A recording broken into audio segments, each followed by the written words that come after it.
Rail मंत्रालय से जुड़े हुए हैं और रिसेंटली आरआरबी आईएनटीपीसी एग्जाम्स में बहुत सारी प्रॉब्लम्स आई थी, जिस पर आपने एक प्रेस कॉन्फ्रेंस भी की, हमने वो प्रेस कॉन्फ्रेंस सुनी। उसके बाद बीबीसी की टीम आपके जो वर्जन था उसको लेकर ग्राउंड पर गई और छात्रों से हमने बात की।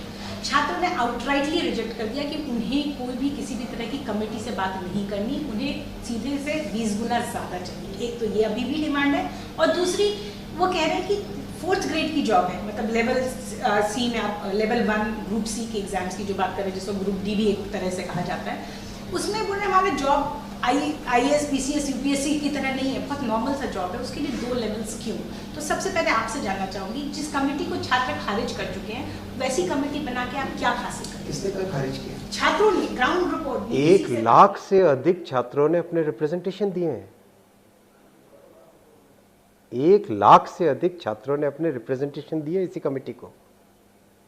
लेकिन वो कमेटी नहीं चाहते, वो चाहते हैं कि 10 गुना रिप्रेजेंटेशन आप यही लिखा होगा ना। नहीं, आप ये देखो we are a constitutional body.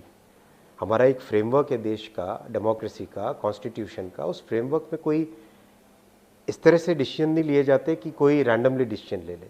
Her decision के पीछे बहुत सारे लोगों का भविष्य जुड़ा हुआ है, तो हमें सोच समझ के संवेदनशीलता के साथ डिसीजन लेने पड़ेंगे।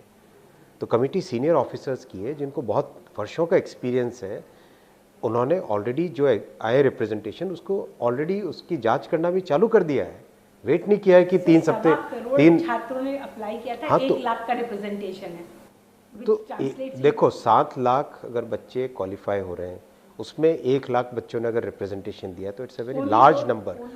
3.8 नहीं, देखो ना, देखो जो लोग क्वालिफाई हुए वो लोग रिप्रेजेंट क्यों करेंगे? उनमें से तो बहुत कम लोग करेंगे। जो क्वालिफाई नहीं हुए हैं, कितने क्वालिफाई होते हैं? 35,000 की वैकेंसी के अगेंस्ट कितने क्वालिफाई होते हैं?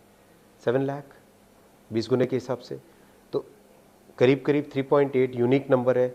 बाकी जो 3.2 है, तो यानी 1/3 जो हो सकते थे क्वालिफाई, उसका 1/3 लोगों ने रिप्रेजेंटेशन दिया है। आप कैसे कह सकते हो खारिज किया है भाई? क्योंकि हमने जिन ग्राउंड्स पे बात की, आपकी बात अगर मैं स्वीकार भी करूं, आप मिलो।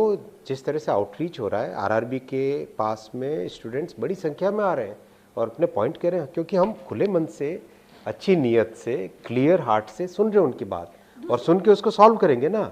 ठीक है, आप कह रहे हैं कि कुछ छात्र खारिज करने को बात कर रहे हैं और कुछ छात्रों ने आपको रिप्रेजेंटेशन भी दिया। एक दूसरी बात वो ये भी कह रहे हैं कि ग्रुप डी जैसे लेवल जिसको वो तो बहुत, देखो उसमें ऑप्शन नहीं था सर कि एक बार में हो सके। बिल्कुल हो सकता है। देखो, और बहुत सारी जगह मैंने पढ़ा भी कि हम अगर इतना बड़ा इलेक्शन करा सकते हैं तो हम इस तरह का एग्जाम क्यों नहीं करा सकते? इससे ज्यादा लोगों ने अप्लाई किया है, ये भी कहा जा रहा है। पॉइंट क्या है? पॉइंट ये है कि एग्ज़ाम का प्रोसेस और इलेक्शन का प्रोसेस अलग होता है। फेयरनेस बहुत ज़रूरी है, ट्रांसपेरेंसी बहुत ज़रूरी है। इतनी ट्रांसपेरेंसी है कि एग्ज़ाम की आंसर शीट भी लोगों को दिखाई जाती है, ताकि वो अपने ऑब्जेक्शंस भी उस पर रेज कर सके।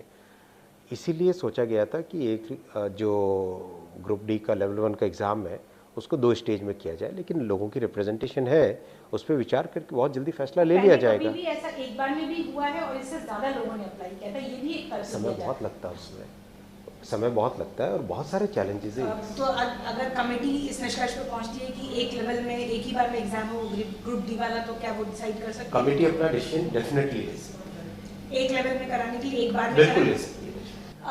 एक उससे जुड़ा हुआ दूसरा सवाल ये आ रहा है कि जब आप कहते हैं, एक आपका प्रेस कॉन्फ्रेंस सुन के एक छात्र ने हमसे कहा कि जब मंत्री जी बोल रहे हैं कि एक पोस्ट है, मतलब एक वैकेंसी ऐसी निकलती है एक बार और उस पर 1 करोड़ या 1 करोड़ से ज़्यादा लोग अप्लाई करते हैं, तो क्या ये सरकार की विफलता नहीं है कि हम इतने ज़्यादा बेरोजगार हैं?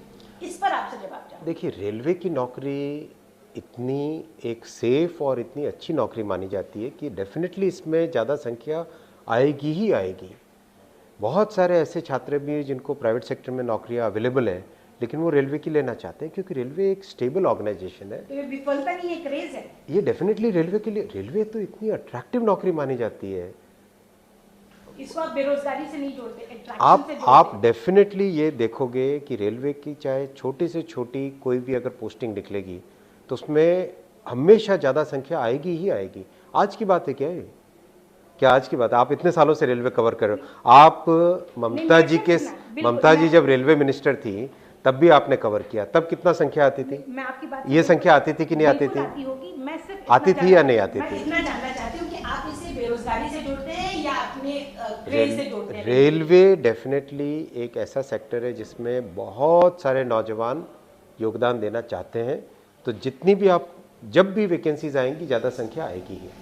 अब आखिरी के 2 सवाल मेरे बचते हैं सर। एक तो फिलहाल कितनी वैकेंसी है आपकी रेलवेज में, और जब 3-3 साल में इस तरह की वैकेंसी निकलेगी, क्या एक्यूमुलेशन नहीं होगा?